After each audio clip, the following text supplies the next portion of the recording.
et vous écoutez Range la Guimauve. C'est l'histoire de la création de mon podcast. C'est l'histoire d'un burn-out. C'est mon histoire à moi.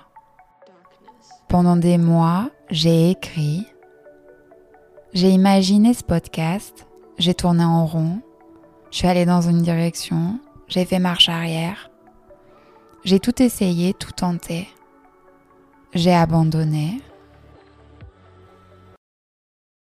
On nous oblige à penser que les gens sont plus miséreux que nous pour nous empêcher de monter. Bah, à mon avis, c'est ça. On nous empêche de monter, de penser qu'on va arriver à quelque chose. On serait bancaire quand même, tu vois. D'avant, ces gens-là, ils te disent « Ah bah non, on arrête. Hein. C'est bon, moi j'arrête là. » Bon, non, moi, Ça, je suis riche, je sais pas. Et moi, je trouve qu'on nous dit pas de, par exemple, on nous apprend pas à être heureux. Par exemple, si telle chose vous adorez faire ça, eh ben on va vous dire laisse tomber, par exemple, à l'école. Ouais. On va pas, si quelqu'un adore, je sais pas, même voyager, eh ben on va pas dire si c'est le truc de ta vie, fais ça. On nous incite pas à juste être heureux, voilà, avec des choses simples, des petites choses du quotidien. Moi, je crois que quand on est jeune, les gens ils nous disent il faut aimer les gens.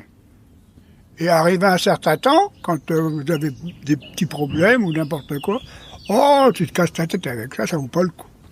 Voilà. Alors, qu'est-ce qu'on fait? On ne croit plus à rien, on croit encore, on croit... je sais pas, moi, je sais pas. C'est que maintenant aussi, on se dit il vaut mieux se séparer parce que comment c'est présenté, il y a plein d'autres personnes sur Terre. Alors pourquoi s'embêter avec celui-là? Ah oui, ça c'est autre chose, c'est que les deux personnes s'entendent pas, c'est tout. S'ils s'entendent, ils vont pas penser à autre chose, mais s'ils s'entendent pas, après vous pouvez faire tout ce que vous voulez. Hein. Toi, tu viens d'une époque où les gens, quand ils se mettaient ensemble, ils se séparaient pas pour rien. Ouais. C'est-à-dire que c'est une époque où quand tu cassais quelque chose, tu le réparais. Ouais. Tu le jetais pas comme ça. Maintenant, on trouve tout normal. On se sépare, on se marie, on se sépare, on s'entretue et tout le monde est content. Eh ben, non, moi je suis pas d'accord avec ça, c'est tout. J'ai envie, moi je crois que, je sais pas, c'est ma façon de penser, je peux pas penser autrement, dans ma tête je suis bien. Alors, que je sois bien ou amoureux ou que je sois pas amoureux, pour moi, la vie c'est important. Voilà. Parce que t'as envie de vivre. T'as toujours envie de vivre. Même à mon âge, on a envie de vivre. J'ai envie de voir demain, j'ai envie de voir dans 3 mois. Je suis comme ça. C'est dans ma tête. Je peux pas me changer. Voilà. Et vous avez toujours été comme ça, non? Déjà enfant? Oui. J'ai eu des moments de faiblesse, ça c'est sûr. Quand on a du chagrin, quand ça nous tombe sur le dos. Mais je me remonte vite. Je m'apitoie pas sur mon sort tout le temps. Ça sert à rien. Parce que plus on s'apitoie, plus on s'enfonce. Ouais. Qu'est-ce que vous diriez à votre petit-fils, par exemple, si à un moment dans la vie, il se décourage? Vous lui diriez quoi? Faut s'accrocher quand même, quoi, c'est tout. La vie, elle est peut-être comme ça. Arrive un moment où tout peut s'écrouler devant vous, mais si on met un pied devant, on recommence à marcher et on repart. Voilà, c'est tout. Mais c'est pas toujours facile. Hein. Après, moi, je suis désolé, c'est quand une personne y arrive un pépin, sa femme s'en va ou n'importe quoi, et d'un seul coup, comme son père, quoi. Pourquoi il s'est suicidé? Je me pose la question. Je n'en veux pas, hein, je sais pas ce que je veux dire, mais je me pose la question parce que moi, je l'aurais pas fait. Mais bon, chacun réagit à sa façon. On peut rien faire à ça. Je peux pas... Vous avez dit que, par exemple, quand vous aviez eu votre premier chagrin d'amour, vous avez été malheureux pendant 4 ans, mais vous êtes pas laissé chuter, c'est ça la différence, je pense. Je pleurais en douce, j'avais du chagrin, je pleurais en douce, mais je faisais voir à personne. Fallait que je reprenne goût à la vie, et je l'ai repris petit à petit comme ça. Je me suis forcé à regarder devant, à lieu de regarder derrière. Eh oui. Ce qui m'empêche pas de pas penser à l'arrière. On a nos souvenirs, ils sont là. Mais non, moi, c'est vivre. Je cherche toujours à vivre. C'est ça. Voilà. Et quand vous êtes tombé amoureux, parce que finalement vous êtes retombé amoureux de la personne dont vous étiez amoureux à 13 ans. Ouais. C'est comme retomber amoureux un peu. Vous vous attendiez pas à retomber amoureux d'elle quelque part. C'est-à-dire que tout nous a séparés. Voilà. La vie nous a séparés. Et puis un jour, elle s'est retrouvée veuve, moi aussi. Et moi, j'avais les enfants. Elle, ses enfants, ils étaient élevés. Donc, on s'est mis ensemble et puis on n'a pas cherché. On a pris ce qui nous restait de bonheur. Voilà. Et quelque part, du coup, vous aviez comme du temps à rattraper. C'était encore plus... Voilà. C'est une relation encore plus forte quand c'est comme ça. On se rend encore plus compte. Là, on vivait. Parce que c'était vraiment ce qu'on avait besoin de vivre. C'est ça. Avec des gens qu'il fallait, quoi, c'est tout. Et la dernière fois, vous me disiez que quand vous aviez commencé la relation, vous lui aviez montré beaucoup de choses à Paris, des choses qu'elle connaissait pas. C'était comme quoi? Parce qu'elle elle connaissait pas Paris, pas du tout. Moi, j'y ai vécu quelques années avant qu'elle arrive. Et du coup, je l'ai emmenée partout. J'ai fait voir tout ce qui était beau à Paris et ça lui a fait du bien parce que elle connaissait rien. C'est comme si on sort de la campagne, qu'on arrive à Paris, puis qu'on est au milieu de la ville. Si on bouge pas, qu'on va pas voir quelque chose, c'est pas la peine. On va s'emmerder. Alors non, on en a profité. Vous avez bien profité. Voilà. Est-ce que vous diriez que avec votre deuxième femme, avec Liliane, vous aviez le sentiment que vous pouvez lui faire confiance et que vous le sentiez instinctivement? Oui. Et que c'est ce qui fait la différence au final? Oui, c'est ça, oui. Après, on avait des enfants et les enfants étaient élevés. Donc, elle s'est occupée un peu des miens parce qu'elle est restée avant que les enfants s'en aillent. Mais on a refermé une famille. Et sa fille qui habite par ici maintenant, c'est pareil. On s'est groupés, on vit. Et maintenant, même ses enfants et ses petits-enfants, ils vous considèrent comme leur grand-père quasiment. C'est quand même incroyable. Et vous êtes... Comment je pourrais dire ça? Je suis tombé dans une famille, moi j'étais isolé, un peu, avec les liens, je suis tombé dans sa famille, elle a accepté la mienne, et on s'est toujours entendu. Jamais on a eu une dispute ou quoi que ce soit. Jamais. Jamais on s'est fait des réflexions, jamais rien du tout. On admet ce que l'autre il fait, et l'autre il admet ce que moi je fais. À partir de là, tout marche bien. C'est le respect aussi, comme on disait l'autre jour. Si vous respectez l'autre, vous n'allez pas lui marcher sur les pieds, vous n'allez pas vous disputer, vous n'allez pas lui dire. C'est ça. Ouais. Mais c'est fort. Enfin, même nous, on se dispute des fois pour des petits trucs à la con. Je dis, c'est fort que tu te sois jamais disputé avec Mémé. Ah oui, non. Parce que même nous, tu vois, des fois, on va se disputer pour des petits trucs. Oui, mais vous êtes plus jeune. Ouais. Quand on est plus jeune, c'est plus difficile. Faut s'adapter. Il y a une adaptation à faire et il faut mettre du sien. Chacun du sien, il faut essayer de s'entendre. Mais faut éviter autant que possible les disputes. Il faut discuter et dire ce qu'on a sur le cœur, c'est tout. Liliane, quand elle avait quelque chose à me reprocher, par exemple, si j'allais trop souvent avec Bernard ou n'importe quoi, ça l'inquiétait. Je m'engueule tout de suite, c'est mort. Je peux plus discuter après. Ah, tu vas toujours avoir raison. Et moi, tu vas avoir raison, oui, ouais. Voilà. Non, faut dire pourquoi tu dis ça. Tu me reproches quelque chose? Oui, t'as fait ci, t'as fait ça. Après, ou tu trouves une excuse, ou tu trouves la réponse, c'est tout, hein. Mais c'est compliqué.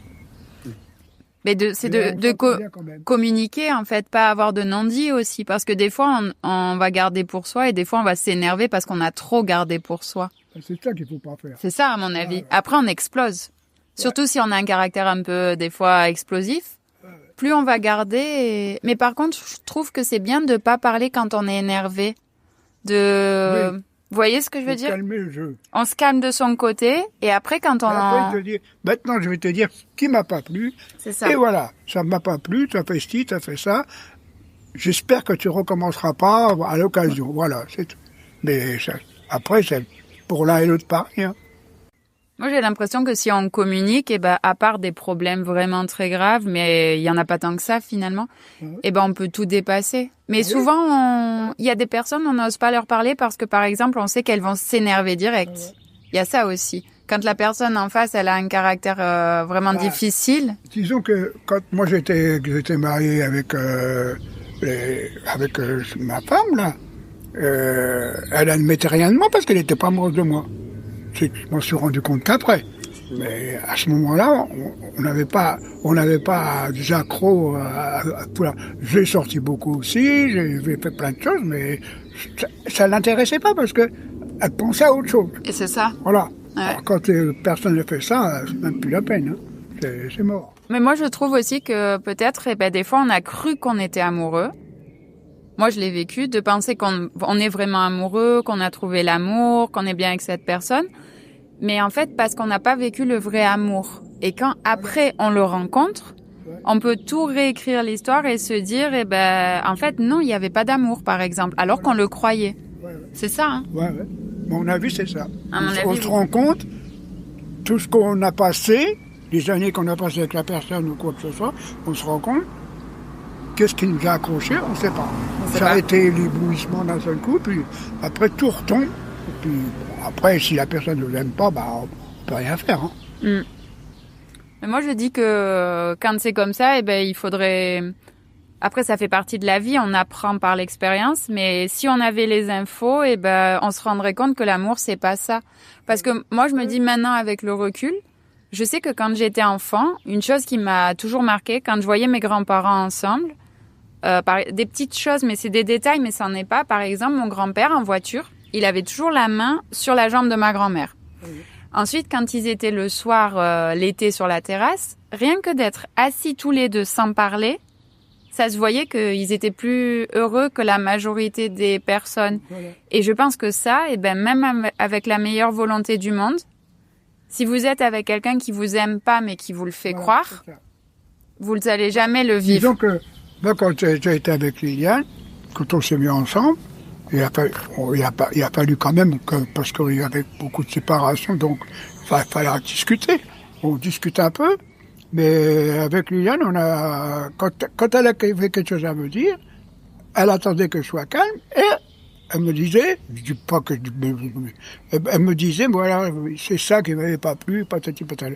Ça rentre dans la tête et on te dit, bon, la prochaine fois, je l'éviterai. Mais si elle faisait quelque chose, c'était pareil. Tu m'as encore reproché ça l'autre fois, c'est pas normal parce que tu t'expliques pourquoi que ça s'est passé. C'est ça qu'il faut faire, parce que si on commence par discuter avant de parler, ça sert à rien. Et moi, je pense aussi, des fois, il faut arriver à comprendre que peut-être l'autre, il s'exprime pas bien, ou il s'énerve, ou il réagit comme ça, parce qu'il a vécu des choses que peut-être on connaît même pas. Donc, il faut aussi arriver à être patient, parce qu'on n'a pas vécu ce que l'autre, il a vécu. Peut-être qu'en amour, il avait été avec des personnes qui l'ont brusqué, et alors, il va avoir des réactions qu'on comprend pas. Je trouve qu'il faut arriver à pas s'énerver et à se dire je vais discuter et je vais voir. Moi, je pense. Comment je pourrais dire ça? Dans l'amour, il n'y a pas que l'amour. C'est pas faire l'amour et dire je suis content, j'ai fait l'amour. C'est pas ça. Il y a autre chose. C'est toute la vie qui est ensemble. Quand on vit ensemble, il faut vraiment vivre ensemble. Il faut pas se cracher dessus. Faut pas dire on fait ça ce soir et puis c'est tout. Non, il faut discuter, faut en parler, faut dire voilà ça me plaît pas et puis après ça s'arrange ou ça s'arrange pas, hein, c'est autre chose, mais moi avec Liliane c'est ce qui s'est passé. On a discuté beaucoup et jamais on s'est disputé pour quoi que ce soit. On se disait ce qu'on avait envie de dire, c'est tout. C'est ce que j'avais dit à Liliane, de toute façon. Je vais dire, toi t'as toujours eu peur de ton bonhomme parce qu'il buvait ou n'importe quoi. Moi je suis pas comme ça, alors ne me mélange pas avec ce genre-là.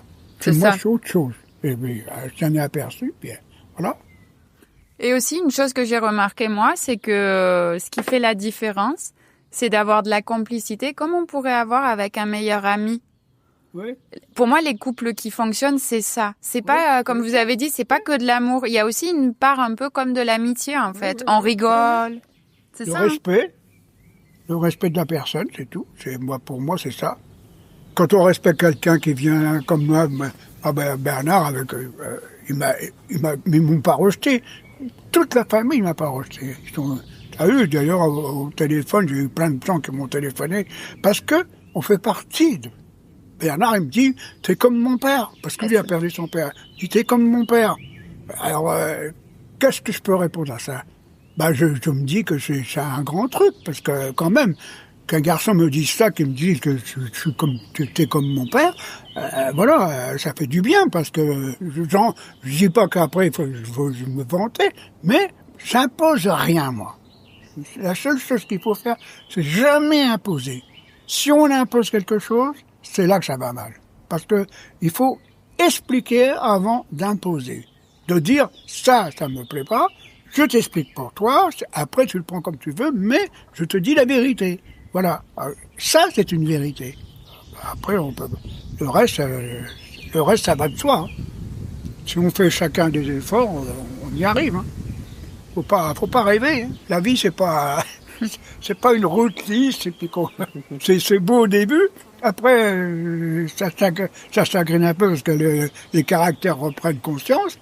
Mais après, on se remet sur la route. On dit, ah non, là, on arrête parce que on va pas aller plus loin parce qu'autrement, on va tout gaspiller. Voilà. Et Je suis bavard quand je lui mets. Mais oui, c'est bien. Moi, j'aime beaucoup. Vous avez dit vous nous avez raconté que vous vous étiez retrouvés et vous avez pris la décision d'élever vos 3 enfants. Alors qu'à l'époque, ça se faisait pas beaucoup les papas qui s'occupaient de leurs enfants.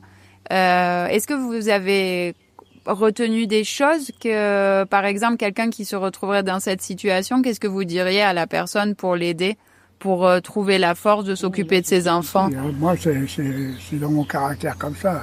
Je parti là-dessus, mais je me suis pas occupé des autres. La seule chose que j'ai vue, c'est qu'après, dans les chanteurs, tout ça, comme il y en a un qui s'est défendu pour ses enfants et tout, ou une chanson qui parle que j'avais le droit aussi de voir les enfants. Voilà, je me suis dit, quand j'ai fait ça, je me disais, je me suis mis à la tête au bio, là. Mais après, quand j'ai entendu, j'ai dit, je fais partie de ceux qui ont commencé à faire quelque chose qu'il fallait faire. C'est ça. Parce que maintenant, ça vient de plus en plus que les hommes, ils essayent de ne pas être séparés de leurs enfants. Oui. Je dis pas de vivre ensemble, mais au moins de ne pas être séparés. Parce que quand vous avez quelqu'un comme moi, quand j'ai mes enfants, puis que leur mère est partie avec 2, qui sont partis quand même, moi j'avais pas les moyens d'aller faire des voyages et puis faire ce que je voulais. Il fallait que j'ai affaire aux autres pour essayer de récupérer. J'ai essayé, mais ça n'a pas marché, puis c'est tout. Quand ça marche plus, c'est pas la peine.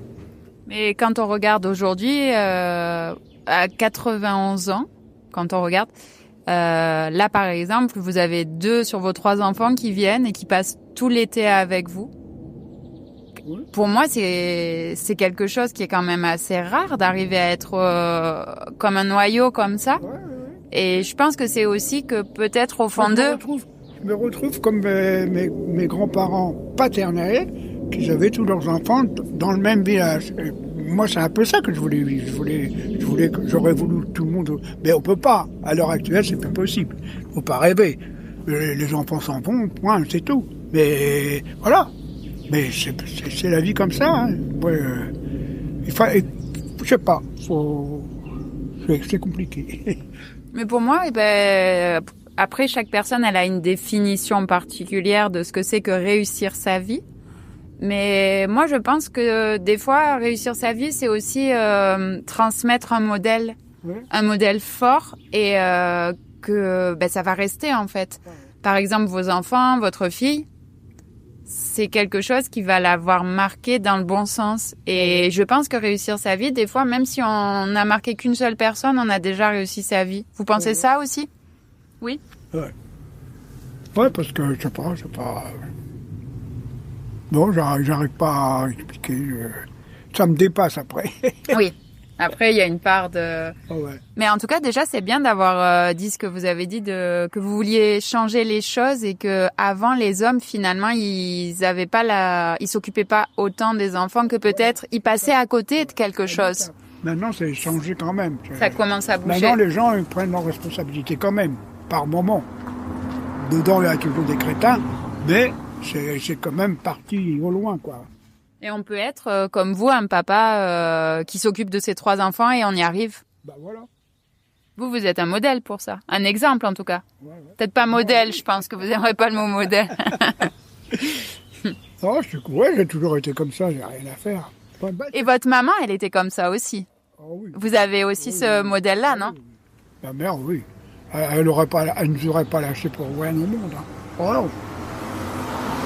D'ailleurs, même ma mère, quand leur mère est partie, j'avais un HLM, et j'ai pris un HLM avec une pièce de plus, puis elle est venue habiter chez nous. Ah oui? Parce qu'elle était toute seule à ce moment-là. Mon beau-père était décédé.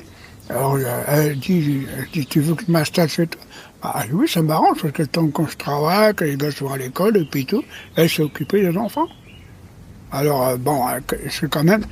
Moi, disons, de ce côté-là, entre la mère et le fils, on s'est bien entendu, quoi. Mais, ça allait jusque elle conduisait les enfants au docteur pour une maladie ou quoi. Le docteur disait, tiens, là, la garde Choum. Et le docteur il rigolait, il dit, ah, là, la garde Choum. C'est vous qui gardez les gosses? Il dit, on n'a jamais vu ça. Bah oui, parce qu'elle commençait déjà à être âgée, et c'est ce qui l'a fatigué. Des fois, je me dis, ce qui l'a fatigué le plus, c'est peut-être ça. Moi, je pense pas. Je pense que ce qui l'a fatiguée, c'est la période où elle devait, comme vous avez dit, elle se retrouve avec des enfants, pas de quoi manger. Ouais, voilà. Je pense que ce qui fatigue beaucoup quelqu'un, c'est le souci permanent, et qu'une maman, quand elle protège ses enfants, elle donne tout, et c'est plus ça, à mon avis. Et que après, par contre, quand elle s'occupait de vos enfants, rien que de pas être isolée, finalement, ça, c'est la protéger aussi. Parce que ce qui est terrible quand on est une personne âgée, je pense, c'est d'être laissé, on n'en voit plus personne, on parle plus à personne. Ouais, voilà. C'est ça le pire pour moi. Ouais. Vraiment. Hein. Bah, je crois que ce qui me fait vivre maintenant, c'est ça. C'est que j'ai encore des gens qui viennent. Ma sœur, elle s'occupe de moi de temps en temps. Bernard, il passe pratiquement tous les jours, à part le samedi et le dimanche, bien souvent. Mais bon, pas grave. Mais je sais qu'il y a du monde. Je sais que si j'appelle, on va me répondre. Si j'appelle David, si j'appelle ma sœur, si j'appelle n'importe qui, ils vont me répondre qu'est-ce qui se passe en rue, et puis c'est tout. Donc, pour moi, je ne suis pas tellement tout seul. Vous n'êtes pas tout seul? Non, parce que quand je vois tout le monde, quand j'ai eu mon anniversaire et que je vois que tout le monde a téléphoné, je suis content. J'ai dit quand même, il n'y a pas un qui m'a oublié, c'est bien. C'est incroyable. Ça va? Ah ouais, c'est magique. Mais aussi, moi, ce que j'ai remarqué, et je pense que ça, c'est vraiment bien de faire, c'est que quand on est allé aux courses, il vous laisse avec votre chariot et il vous laisse faire votre vie. Mais ça, c'est important de pas... Ah oui, c'est pas... Je crois pas qu'il le ferait, ça. Bernard, ça lui plairait pas de me dire achète ci, achète ça, pour mettre ça, pour prendre ça. Non, tant que je peux le faire, il m'emmènera. Parce ça, que c'est bien. Une fois que j'ai le caddie, moi, c'est bon. Je fais mes cours, j'enlève du caddie, je le remets dans le caddie. Après, c'est lui qui range dans la voiture, puis il range ici. Mais voilà, moi, c'est l'habitude que j'ai pris, et puis ça me plaît comme ça. C'est ce qui permet de dire, mercredi, je viens en course. Ça vous aide au final? Ça m'aide à dire, bon, il faut que j'aille mercredi en course. Et puis après, ça va. La seule chose que j'aime pas trop, c'est pas la carte, mais quand il faut tirer de l'argent à la poste ou n'importe quoi avec la carte, là je demande soit à Thierry, soit quand Pascal n'est pas là, soit à Thierry, soit à Bernard. Il dit, tu peux me retirer autant? Ouais, il dit va. Il me retire, quoi. Parce que j'aime pas, parce que des fois, les numéros, ça me gêne un peu. Ouais. Mais bon, c'est comme ça.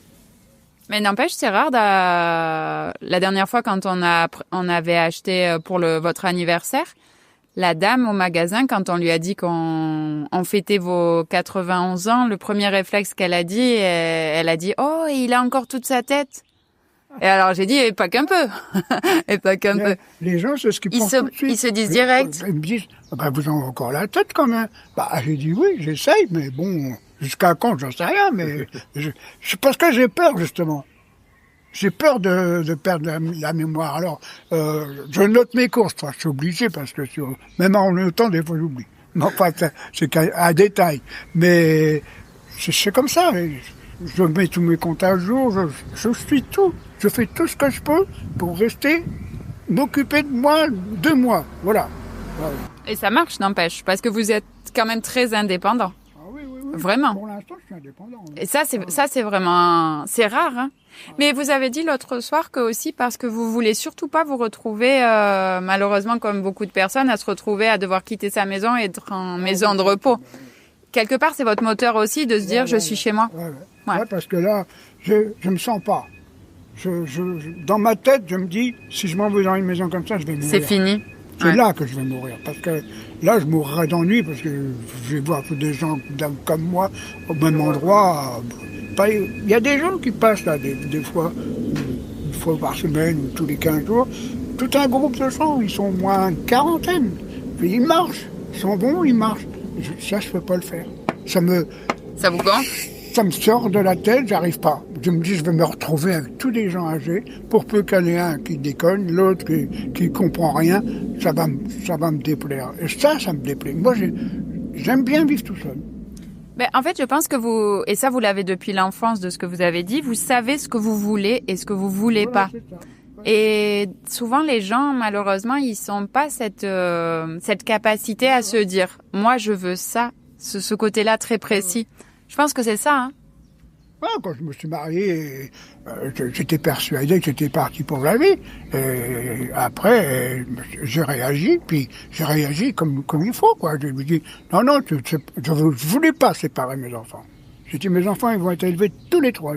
Si elle avait pris les trois, qu'elle aurait parti, peut-être que j'aurais pas bougé. Parce que je me serais dit, bon, elle a pris les trois, là. Mais ce qui m'a déplu, c'est quand j'ai vu le placard à Bernard, à Pascal, toutes les affaires accrochées dans le placard et qu'elle avait pris toutes les affaires des autres. Je dis, comment elle a pu faire ça?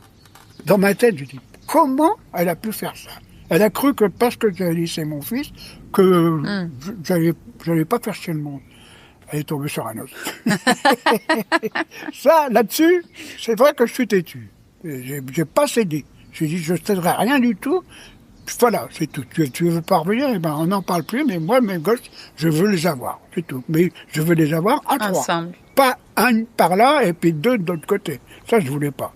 En plus, mes enfants, je pense pas qu'ils le regrettent, quoi, parce que, en même temps, elle, malheureusement, elle était plus jeune que moi, mais en définitive, elle est décédée quand même. Alors, la vie lui a pas porté chance, quand même. Mais je pense aussi que, quelque part, se séparer, comme on disait l'autre jour, ça c'est, bon, ça fait partie des fois de la vie. Mais voir vos enfants être éparpillés et pas grandir comme vous aviez imaginé pour eux, ça aurait été pas possible pour vous. C'est ça, en fait. Oui. C'est ça. J'aurais pas pu, moi. J'aurais été obligé d'aller à droite, à gauche, courir pour les voir. Je ne sais pas comment j'aurais fait. J'aurais fait, hein. Et une chose que j'ai remarqué dans votre caractère, et pour ça vous avez le même caractère, votre petit-fils et vous, c'est que quand vous décidez quelque chose, il n'y a rien qui va pouvoir vous séparer de votre objectif. Si vous avez décidé comme là, par exemple, ça va être comme ça, vous n'allez jamais faire marche arrière. Non ? Je sais pas. Comme de la détermination. Je suis obstiné quand je veux quelque chose, j'essaye d'aller vers la situation. Si je peux pas, je m'arrête en route, je me dis non, ça c'est pas mon rayon. Mais c'est tout. Mais le reste, je veux vivre et je veux être heureux avec mes enfants. C'est tout. Ben, même s'ils sont un peu éloignés maintenant, c'est pas grave, parce que tous les gens, ils viennent quand même. J'ai encore la chance. C'est génial. Qu'ils viennent. C'est ça. Parce que si j'avais pu venir, peut-être que là, j'aurais peut-être dépéré un peu plus. Alors là, mettons, Véronique va venir, après peut-être Frédéric passera, j'en sais rien, on verra bien. Mais comme quand Pascal va repartir, je partirai qu'au mois de septembre, bah, je vais pas m'ennuyer. Non. Parce que je sais qu'il a besoin d'être chez lui aussi. Oui. Mais tous les ans, il revient là. C'est quand même pas rien. Je l'ai quand même pendant 4 mois à la maison, hein. Et ça m'aide, hein.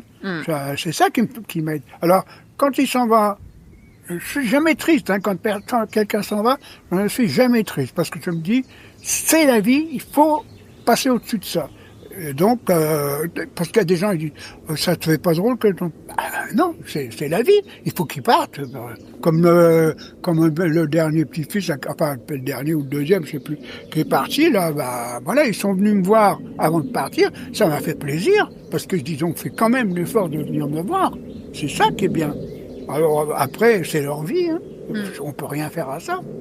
Ce qu'il y a aussi, c'est que vous arrivez, quelque chose qui fait la différence dans la vie, c'est de regarder du côté du positif. Voilà. Je pense que vous avez ça, ce côté optimiste où on est un peu comme ça. Ouais. Oui, Ouais, c'est ouais. ça, hein. Ouais, moi, à mon avis, oui, c'est comme ça. C'est pas, comme je dis, pendant quelques années, j'ai beaucoup pleuré, mais un jour, je dis, je ne pleurerai plus. Maintenant, je me mets debout, je ne pleure plus, ça sert à rien. On fout sa vie en l'air, pourquoi? On n'en sait rien, parce que ça n'a pas avancé grand-chose, hein. Mais j'avais mes enfants, après, quand j'ai eu mes enfants, c'était tout. Je n'ai plus jamais pleuré après, hein. Voilà. Maintenant, je ne peux même plus verser une larme. Même quand je dis un délai, j'ai pas pu. Tout le monde pleure, et moi, je peux pas. C'est au-dessus de moi. Je me dis, pleurer, ça sert à rien. Parce que, enfin, je ne reproche pas que les gens pleurent, mais moi, je ne peux pas. Parce que ça bloque. Je suis bloqué. Je vais pleurer tout seul. À l'occasion, si je vais me coucher un soir, et puis que je pense un peu, tout au moins au début, j'ai les larmes qui me montent aux yeux, parce que, bon, c'est quand même quelqu'un qui nous manque, c'est tout, hein. Mais maintenant, ça va. J'ai pris la route, c'est bon. C'est la vie, hein. Je pense, comme vous avez dit, que les larmes, on peut les bloquer parce que moi, à un moment dans ma vie, j'étais comme vous, j'avais bloqué mes larmes et même quand je voulais pleurer, je pouvais plus pleurer. Oui, c'est ça aussi. Et c'est ça, en fait. Une fois que c'est bloqué, c'est comme un système. Et des fois, c'est dommage parce que parfois, ça ferait du bien de pleurer parce que ça soulage quand même. J'ai même été étonné, moi, parce que quand Liliane est décédée, j'ai vu tout le monde pleurer, je ne pouvais pas pleurer. Aucune larme. Même quand j'ai enterré ma mère, aucune larme. Je ne pouvais pas. Ça me bloque, puis c'est tout. Ça bloque, ouais. Je ne sais pas que je ne veux pas, mais je ne peux pas. Et après, j'ai été un moment comme ça, j'ai même dit à Bernard, on va penser que je regrette pas Liliane. Il dit, mais c'est à l'intérieur, je peux pas le démontrer devant tout le monde, ça sert à rien. Ça sert à rien, ça m'aura peut-être fait du bien. Mais après, quand je regarde la télé, puis que je vois un film triste, les larmes me viennent. Alors là, quand mes larmes me viennent, je suis content. Je dis, ah, j'ai encore des larmes, je peux encore pleurer. Mais je pleure et pas ça fait du bien. Ça me fait du bien parce que d'un seul coup, je me dis, ah, je peux encore pleurer, alors allons-y, il faut y aller, il faut profiter. Voilà. Mais oui, parce qu'en fait, ça nous fait peur de se dire, est-ce que j'ai cassé ce système et je pourrai plus jamais pleurer de ma vie? Ça. Moi, ça me faisait ça. Voilà. Et qu'au moment où on pleure, on se dit, ouf, je peux encore pleurer. Et en plus, ça fait quand même du bien. Quand on a perdu quelqu'un, par exemple, si on pleure vraiment pas, on a comme, on garde tout en soi et c'est dur.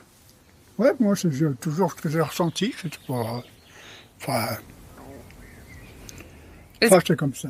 Est-ce que vous auriez quelque chose à dire à votre fille si elle écoute cet enregistrement? Je sais pas quoi dire. Moi, je laisse mes enfants vivre leur vie. Et puis, je m'en occupe pas, ça me regarde pas. Mais, quand il y a quelque chose qui me plaît pas, je le dis. C'est tout. Elle le sait. Hein. S'il y a l'autre qui était venu là, qu'elle a fréquenté un petit peu, il a été mal poli et tout. Alors Bernard, il a fait partir Bernard de chez moi. Bernard, il a dit à sa femme, on s'en va. Parce qu'il était mal poli. Eh ben oui. Il croyait qu'il me prenait pour un zinzin. J'ai rien dit. Et quand elle est partie, j'ai fait, tu me le ramènes pas chez moi. J'en veux plus. Je veux plus le voir chez moi. Elle le sait. Hein. Elle le sait, ouais. Ah ouais. Elle ne me demandera jamais de venir. Elle le sait, elle sait que ce caractère. De toute façon, elle est comme moi, la petite aussi. Oui. Mais la dernière fois, on parlait, et, je vous disais que, parce que c'est quand même rare d'avoir une relation, ça existe et heureusement, mais une relation très forte entre un papa et sa fille, c'est pas toujours le plus courant, on va dire, et ça se voit quand elle parle de vous, elle nous disait, mon papa, c'est mon confident. Ouais. Et je sais que je peux tout lui dire. Ouais. Ça, c'est rare, hein. Ouais. C'est beau, hein. Ouais, puis moi, je dis ce que je pense. Alors, on s'accorde bien pour ça. Moi, quand Liliane est arrivée chez moi, elle était partie en vacances. Chez sa mère. Et que Liliane est arrivée chez moi, puis je lui ai dit, quand tu vas rentrer, il y aura quelqu'un chez moi. Elle m'a dit, ah bon? Après, j'ai dit, elle dit, c'est qui? Elle dit, c'est Liliane. En fait, pas elle. Mais de façon désespérée. Pas elle. J'ai dit, je m'excuse, mais c'est elle. Si tu apprends, tu dois laisser. Si tu n'es pas contente, tu dégages. Voilà. Enfin, je n'ai pas dit ça. Hein, Non, mais façon de parler. Mais je pensais, je dis, n'exagère pas, parce qu'autrement, ça va aller mal. Puis après, elle s'est bien entendue. Elle s'est habituée. Parce que l'autre, Liliane, elle lui a fait des robes, elle était couturière, elle lui faisait des robes et tout. Sauf que ce qu'elle lui faisait, ça plaisait pas à elle, parce que c'était pas des plus modernes, quoi. Enfin, bref. Ouais. Et après, elle s'est fait voilà, c'est tout. Elle s'est habituée. J'ai imposé, puis voilà. Moi, je suis chez moi. Hein. Après, je pouvais pas la foutre dehors non plus, c'est ma fille. Bah oui. Mais j'espérais que ça ne s'arrête pas. Ça s'est arrangé tout de suite. Ça n'a pas été long. Ça s'est arrangé. Ouais. Là, on a fêté vos 91 ans. Vous aimeriez, si c'est dans un idéal, vous aimeriez vivre jusqu'à quel âge? Vous avez un chiffre dans votre tête? Pas du tout. Du tout? Non. Non. Je vis arriver à 91 ans, je vis le jour le jour. Chaque matin, vous vous dites quoi? Je me dis, encore un matin de gagner. C'est ça. Quand je me lève, je fais, je suis pas mort. Et vous êtes Parce que des content? fois, je me couche, je me dis, peut-être que je vais mourir la nuit, on ne sait jamais. Mais non, c'est pas, j'ai pas de vue, j'ai pas envie de vivre jusqu'à 120 ans, hein. Ça me dira rien, parce que je sais pas dans quel état je serai, alors. Mais après, je suis content, je me dis, merde, comment je fais pour vivre jusqu'à 91 ans? Alors que dans la famille, tout le monde est mort à 80 ans, presque.